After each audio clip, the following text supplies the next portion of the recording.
Hello champs, I hope you all are doing great. So continuing with our video series जिसमें हम discuss कर रहे हैं hidden gems, that is the important points from all the chapters of Indian economic development. और इस video में हम discuss कर रहे हैं रूरल डेवलपमेंट चैप्टर। काफी इंटरेस्टिंग चैप्टर है, इजी चैप्टर है, तो चलो जल्दी से स्टार्ट करते हैं।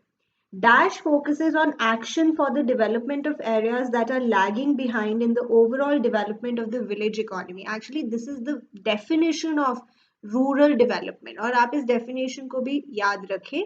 So basically इसका मतलब है कि हम उन areas पे focus करेंगे जो overall village economy में पीछे रह गए हैं, जो ज़्यादा develop नहीं हो पाए।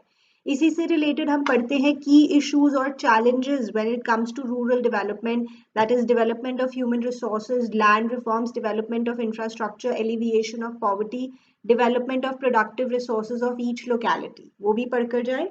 NABARD, which is the National Bank for Agricultural and Rural Development, was set up in the year 1982 as an apex body to coordinate the activities of all the institutions that are involved in the rural financing system. तो आपको बताइए apex bank है when it comes to rural credit. Alright then, Dash was a harbinger of major changes in the credit system as it led to diversification of portfolio of rural credit towards production oriented lending.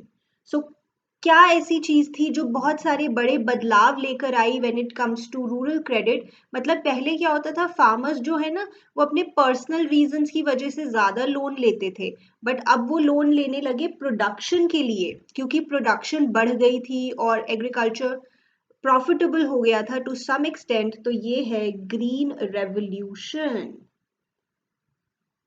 Was a harbinger, मतलब ये लेकर आया था major changes, right. Then self help groups को हम micro credit programmes भी कहते हैं, और सेल्फ हेल्प ग्रुप्स वैसे भी एक इम्पॉर्टेंट टॉपिक है, इस पे पूरा अच्छे से नोट प्रिपेयर करके जाए, एनसीईआरटी में भी गिवन है। और जब हम बात करते हैं कि विमेन को इजी लोन्स मिल जाते हैं, अगर ऐसी कोई स्टेटमेंट है तो वो भी सेल्फ हेल्प ग्रुप से रिलेटेड है। तो specially if they talk about कि विमेन को इजी क्रेडिट मिलता है तो सेल्फ हेल्प ग्रुप्स उसमें सबसे लीडिंग तरीका है, you can say. Okay, even today more than 10% of goods produced in farms are wasted due to lack of storage. तो ये हमारा एग्रीकल्चर मार्केटिंग से रिलेटेड जो टॉपिक है उसमें हम पढ़ते हैं। देन तनवा, ये एक बॉक्स में गिवन है, जस्ट आप इसकी फुल फॉर्म देख लीजिए, तमिलनाडु वुमेन इन एग्रीकल्चर, ठीक है। Then total fish production accounts for 0.9% of the total GDP of the country. तो जैसे हमारे नॉन फार्म एरियाज है उसमें हम 4 मेन पढ़ते हैं, एनिमल हस्बेंड्री, फिशरीज, हॉर्टिकल्चर और अदर ऑल्टरनेट लाइवलीहुड ऑप्शंस। तो फिशरीज में हम पढ़ते हैं कि हम टोटल फिश प्रोडक्शन जो होती है वो हमारे जीडीपी का 0.9% है, राइट, ये भी याद रखें।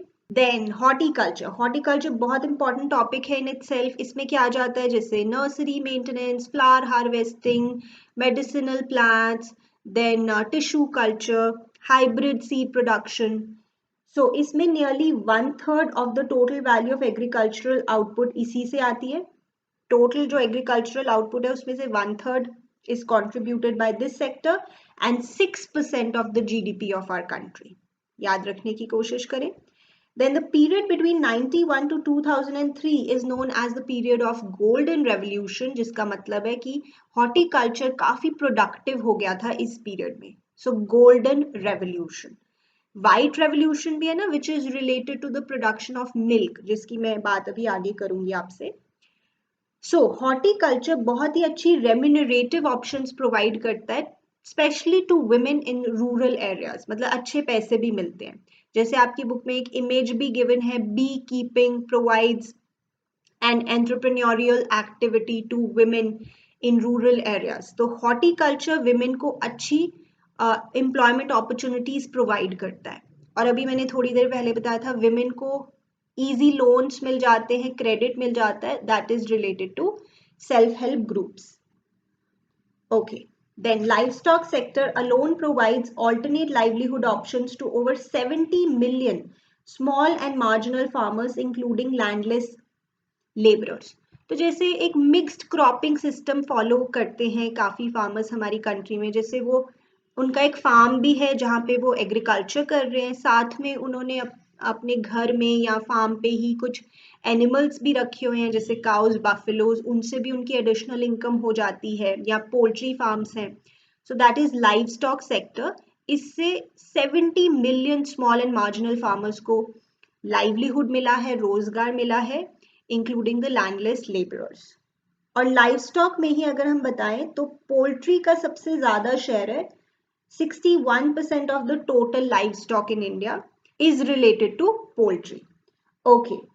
ऑपरेशन फ्लड और white revolution, to be precise इसका अगर हमें ईयर बताना हो तो दैट इज 1970। तो इसमें क्या होता है, फार्मर्स जो भी मिल्क प्रोड्यूस करते हैं उसे लेकर जाते हैं टू अ कोऑपरेटिव, और वो कोऑपरेटिव उसे प्रोसेस करती है मिल्क को और उसको मार्केट भी करती है, सेल भी करती है। For example Amul, for example Verka, which is more popular in Punjab and Haryana, right. So 1970 में अगर इसका एग्जैक्ट ईयर बताना हो तो इससे काफी मिल्क प्रोडक्शन बढ़ी है हमारी कंट्री में। Then nationalisation of commercial banks कब हुआ, इन द ईयर 1969, याद रखना है।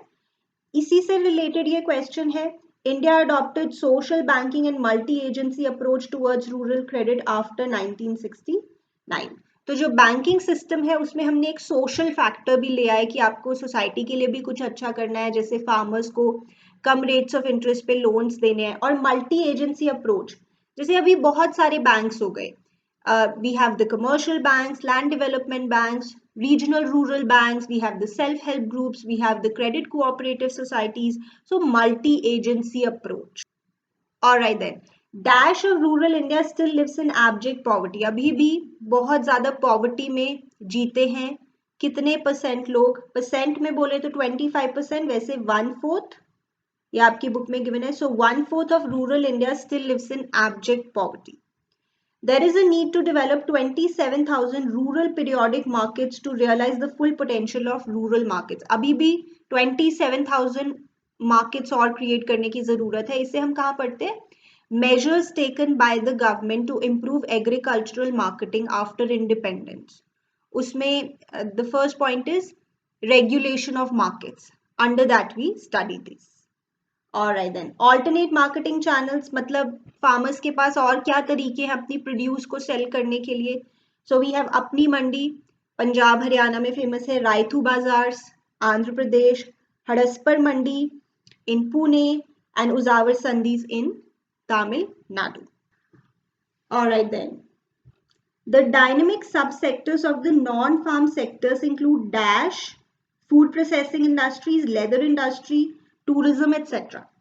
तो देखो जो नॉन फार्म सेक्टर्स है ना, उसमें हम कहते हैं कुछ सेक्टर्स तो डायनामिक है, मतलब बहुत तेजी से ग्रो कर रहे हैं, और कुछ सेक्टर्स ऐसे हैं जिनमें पोटेंशियल तो है बट वो इतनी तेजी से अभी ग्रो नहीं कर पा रहे हैं बिकॉज लैक ऑफ इंफ्रास्ट्रक्चर है। पोटेंशियल तो है बट इतनी तेजी से ग्रो नहीं कर पा रहे। जैसे इसमें आता है पोट्री, पोट्री आप समझते हैं ना, मिट्टी से जो बनाए जाते हैं। Then we have handlooms, we have crafts. इसमें पोटेंशियल तो है बट ये इतना ग्रो नहीं कर पा रहे हैं, बट जो डायनेमिक सेक्टर्स है वो काफी तेजी से ग्रो कर रहे हैं। उसमें आता है एक तो agro processing industries, food processing, leather industry और टूरिज्म। अच्छा, मतलब एग्रीकल्चर से रिलेटेड टूरिज्म कैसे हो सकता है?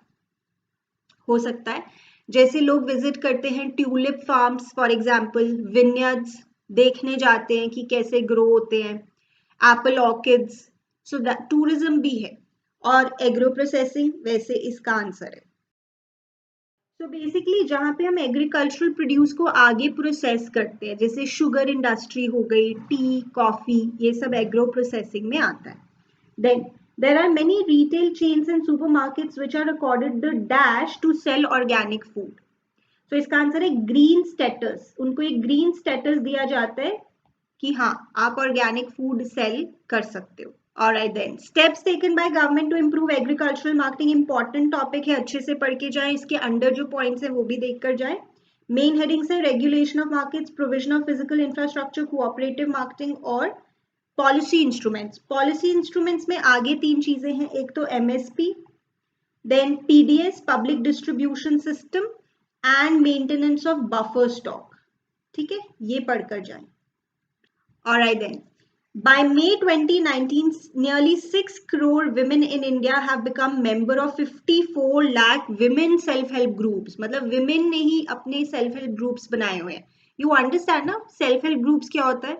जैसे इसमें कुछ लोग साथ आते हैं, वो अपनी जो भी सेविंग्स हैं उसको पूल करते हैं, एक कॉर्पस बन जाता है फंड्स का, और उसमें से आपस में ही लोन देते रहते हैं at low rate of interest, और जरूरत पड़ती है तो वो गवर्नमेंट भी उनकी हेल्प करती है, उनको as a self help group भी बैंक से इजी लोन मिल जाता है, right? So self help groups women में बहुत पॉपुलर है.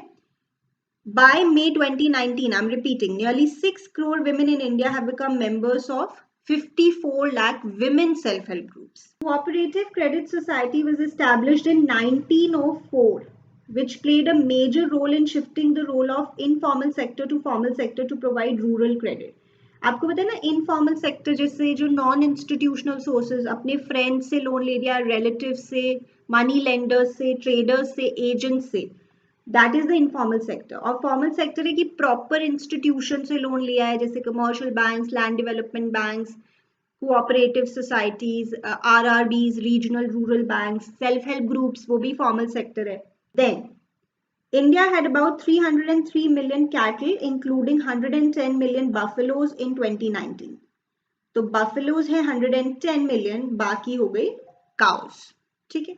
देन ये मैंने अभी बताया था आपको, की इश्यूज और चैलेंजेस, ये आपको अच्छे से करके जाने हैं.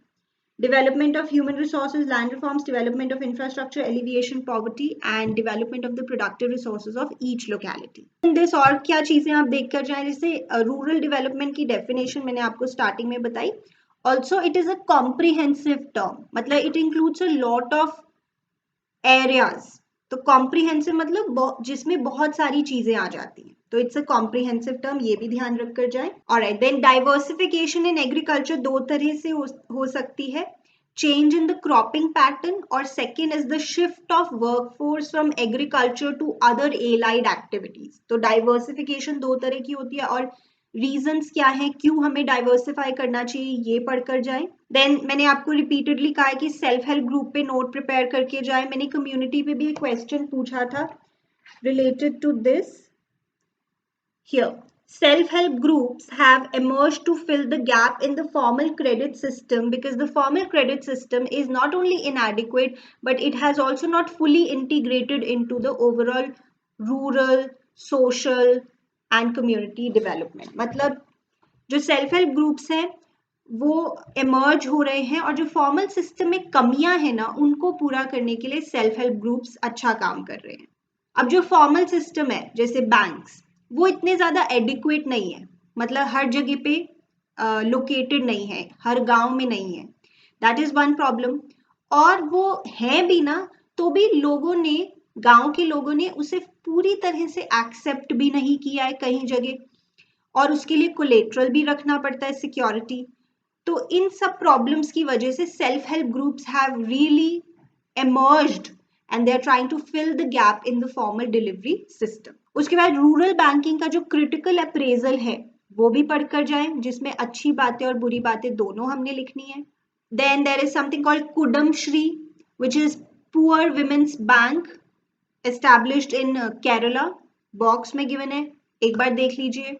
ऑर्गेनिक फार्मिंग का टॉपिक भी सिलेबस में है, इंपॉर्टेंट है, इजी है, करके जाएं. चलिए, so that is it for this video and I hope this video helped you. If it did, please like the video and subscribe to our channel. बाकी और चैप्टर्स के भी हिडन जेम्स आपके पास जल्दी आ जाएंगे. So keep learning, keep working hard, और मिलते हैं अगले वीडियो में.